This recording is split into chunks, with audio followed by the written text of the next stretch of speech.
যদি তেওঁলোকে যুদ্ধ ঘোষণা কৰে আমিও যুদ্ধ কৰিবলৈ সাজু আছো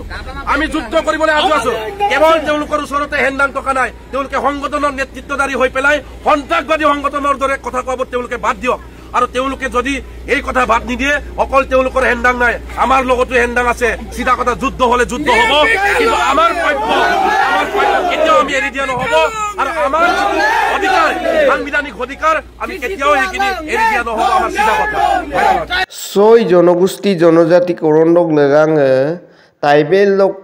টাকা মিসিং পরিন কেবাং অদক মিসিং রেগামে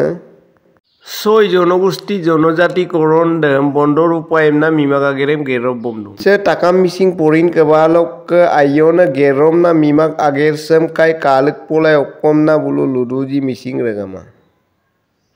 জনজাতিকরণ বন্ধ করো বন্ধ করো বন্ধ করো ছয় জনগোষ্ঠী জনজাতিকরণ করা আমি না মানো না মানো না মানো ছয় জনগোষ্ঠী জনজাতিকরণ করা আমি না মানো না মানো না মানো সিসি তুয়া লং লেপ সিসি তুয়া লং লেপ টিএমপি কে লং লেপ এমএম কে লং লেপ টিএমএম কে লং লেপ বিচাৰিছো যে আমাৰ পক্ষত জনজাতিমূলৰ মানুহখিনি মূৰ দাঙি জীয়াই থাকিব পৰা পক্ষত কোন আছে আৰু আমাক নিষেধ কৰাৰ পৰিকল্পনা কোনো ৰাজনৈতিক দলে কৰিছে তেওঁলোকক আমি চিনাক্তকৰণ কৰিবৰ কাৰণে এই জোৰ সমদল আমি বাহিৰ কৰিছো আমি এটা কথা স্পষ্টকে কৈছো জাতি প্ৰথম জাতিৰ পিছতহে আমি কোনোবা বিজেপি কংগ্ৰেছ ৰাজনৈতিক দলত আমি কাম কাজ কৰাৰ কথা বতৰা চিন্তা কৰিম মাংগে সুনাম ৰাঙান আমি যদি মিচিং জাতিটো যদি কৰবাৰ অসমৰ মৰ্যাদা সহকাৰে মূৰ দাঙি জীয়াই থাকিবলৈ যদি নোৱাৰো আমি বিজেপি কংগ্ৰেছ এজিপি গণশক্তি কৰাৰ কোনো কাৰণ নাই মাংগে সুনাম ৰাঙান আজি ব্যক্তিগত কাৰণত কোনোবা ৰাজনৈতিক দলত যদি আছে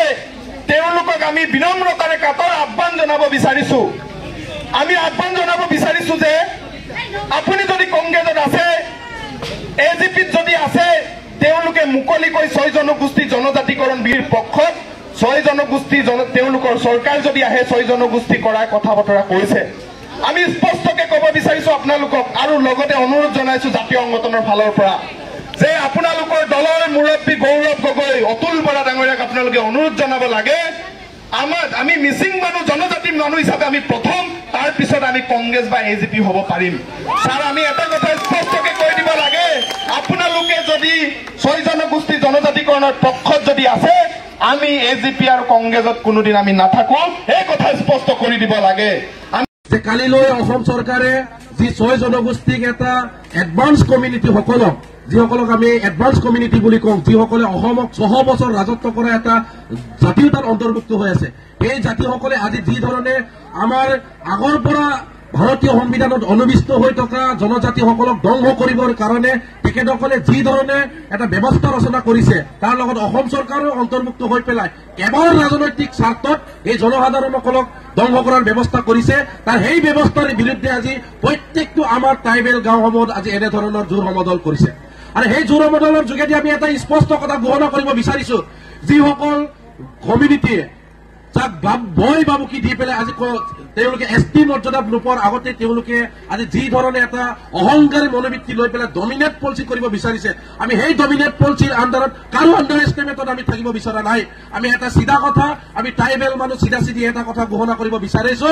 যে আপোনালোকে যদি সংগঠন কৰিছে সংগঠনৰ নেতৃত্বৰ দৰে কথা ক'বলৈ শিকক সন্ত্ৰাসবাদী নেতৃত্বৰ দৰে যাতে কথা নকয় হয়নে নহয় ৰাইজ আজি তেখেতসকলে হেণ্ডাং লৈ পেলাই বিভিন্ন